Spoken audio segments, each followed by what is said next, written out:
Okay, let's talk about pressure and Pascal's principle.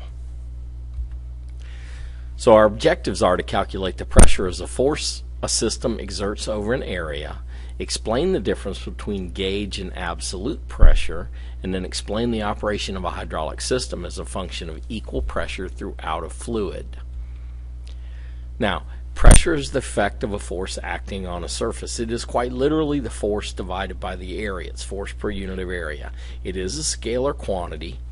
The units are newtons per meter squared, which we also call a Pascal. But pressure can be measured in a lot of units, especially when we talk about air pressure. You will see PSI still used. It is a place we still use the English system. You'll see millimeters of mercury.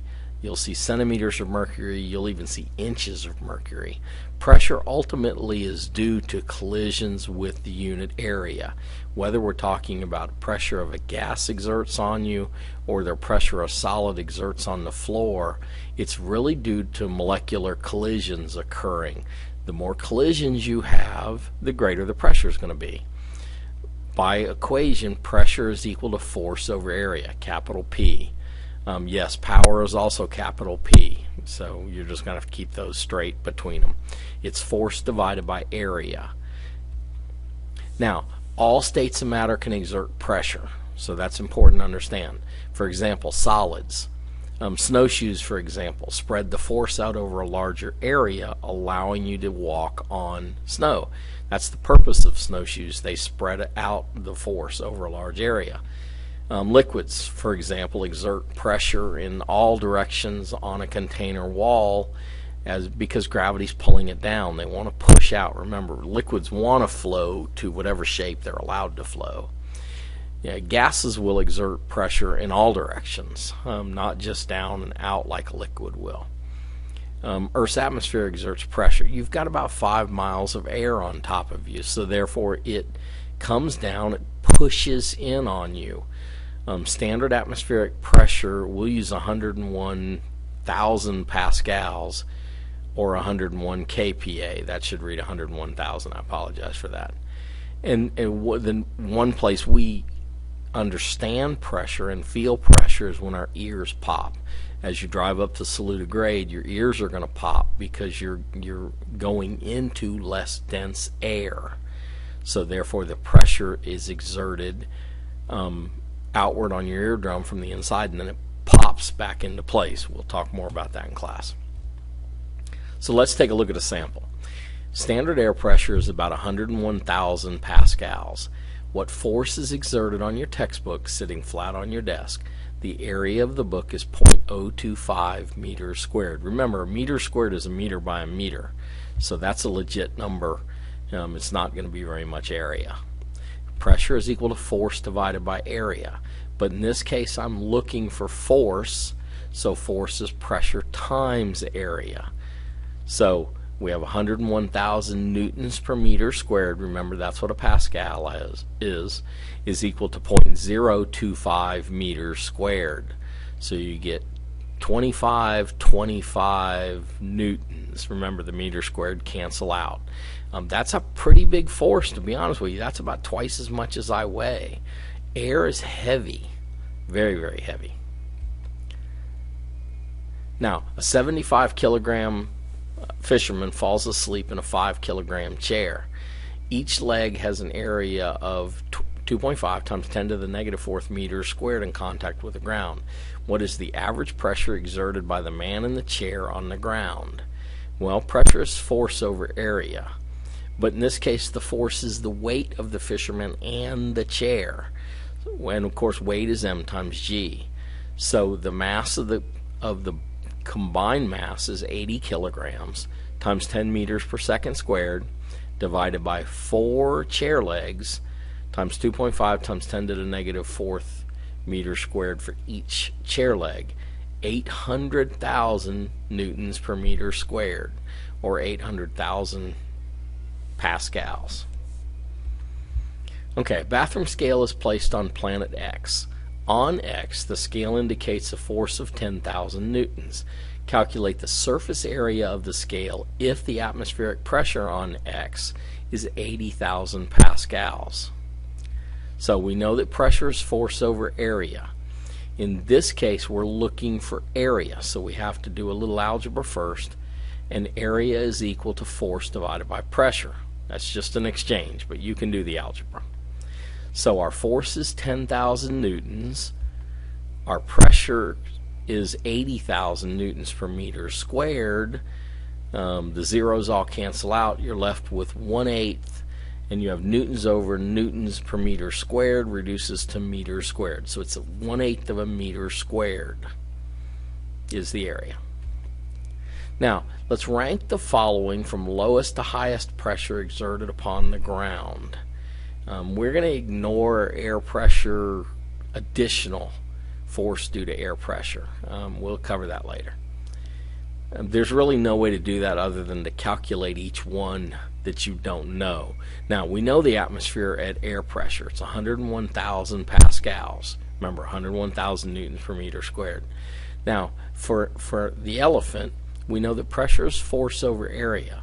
The force of the elephant is 7,000 times 10, or 70,000 newtons. Divided by the area of 0.5 meters squared, the elephant has a pressure of 140,000 pascals. So we have a 65 kilogram person in high heels with an area of 0.005 meters squared. So this is on the back heel of the shoe. 65 kilograms is about 132 pounds. So you have 650 newtons divided by 0.005 meters squared, 130,000 pascals. And finally, a 1,600 kilogram car with a total tire contact of 0.2 meters squared, 16,000 newtons divided by 0.2 meters squared is equal to 80,000 pascals. So now we want to rank them from lowest to highest. Obviously 80,000 is the lowest, 101,000 next, 130,000, then 140,000. So the car actually has the least amount of pressure, which is kind of neat, to be honest with you. Now it's spread out over a large area, and so that's it. We'll use that in class actually when we do a lab activity. Now, for pressure on a submerged object, pressure on a submerged object that comes from a fluid is called gauge pressure, and it's equal to rho times g times h. Rho is the density of the fluid, g is of course the acceleration due to gravity, and h is the depth in the fluid. Now, if there's an atmosphere above the fluid, like on Earth, you can determine the absolute pressure by adding the gauge pressure and the atmospheric pressure. A gauge is only going to measure above what's already there. So to get absolute pressure, that's like the pressure compared to being in space. You have to take P0, which is normal air pressure, plus the gauge pressure. When you put 30 pounds per square inch of air in your tire, that's 30 pounds per square inch above what's already there. A flat tire is not completely flat. A flat tire simply has the same amount of air pressure inside as outside. So normal air pressure would be P0. So remember, we're submerged in air all the time, so a gauge can only read the additional air pressure. That's what we just talked about, beyond atmospheric pressure. It can't read anything above that. So in order for me to do absolute pressure, I have to calculate that. I can't just randomly know it. So a scuba diver descends to 40 meters chasing a shark. Odd concept. What is the gauge pressure on her equipment? Rho for seawater is 1,025 kilogram per meter cubed. So gauge pressure is equal to rho GH. Well, rho is 1,025 kilograms per meter cubed. G is of course 10 meters per second squared, and the height or depth in this case is 40 meters. So therefore it's 410,000 pascals. That's about 4 atmospheres. 10.3 meters is going to be exactly 1 atmosphere. So, and that's pretty amazing. And if you think about it, you swam under a swimming pool, you don't have to go down very far before the pressure goes up a bunch. Now, Pascal's principle is one of the most useful things we do with pressure. And when we apply a force to a contained incompressible fluid, the pressure increases equally in all directions in the fluid, and that helps us. So all of our hydraulic systems take advantage of this.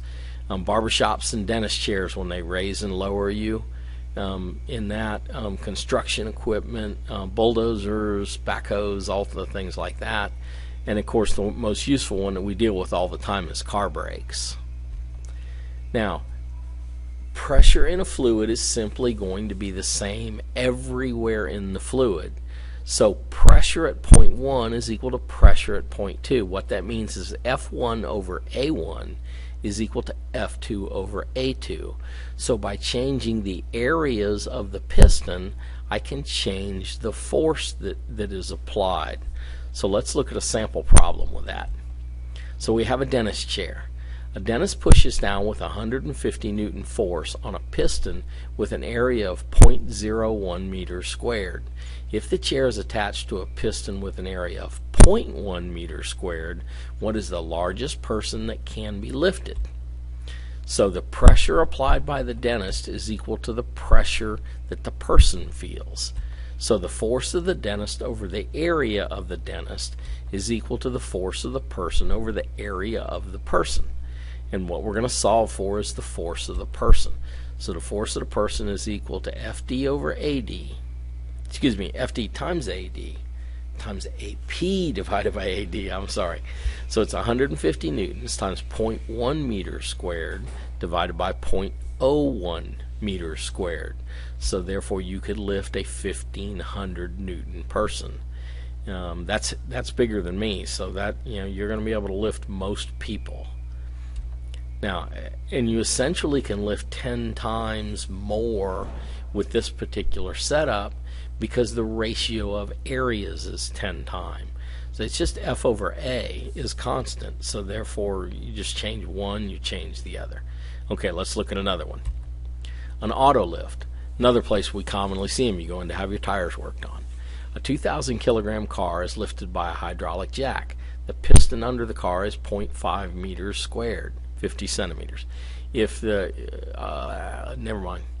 If the small piston is 0.03 meters squared, what is the minimum force needed to lift the car?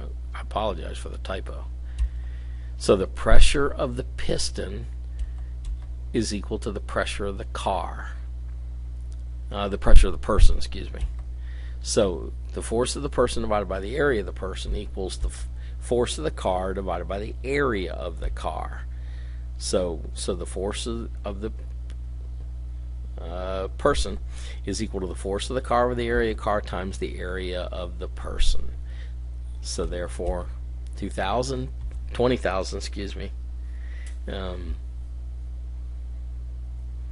times 0.3 meters squared divided by 0.5 meters squared, 1,200 newtons. And 1,200 newtons is something you could do by hand.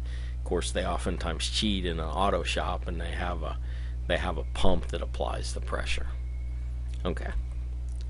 Now let's look at a sunken penny. We have a 1912 penny, and it sits on the bottom of the ocean next to the Titanic, which is 3,408 meters deep, over 2 miles.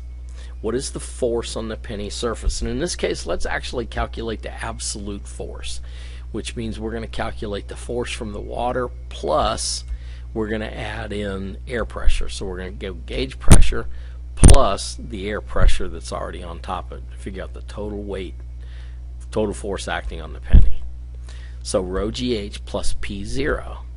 So now we have to do rho GH, 1,025 kilogram meters cubed salt water times 10 meters per second squared times 3,408 meters plus 101,000 pascals, which is normal air pressure, equals 349,32,000 pascals. That's 34,932,000 plus the 101,000 gives us 35,033,000 pascals. That's about 347 atmospheres. and we knew exactly where the Titanic was. It took us a long time to have the technology to be able to go down there. So now, we're not done yet though, because we want to figure out force. And since pressure is force over area, force becomes pressure times area.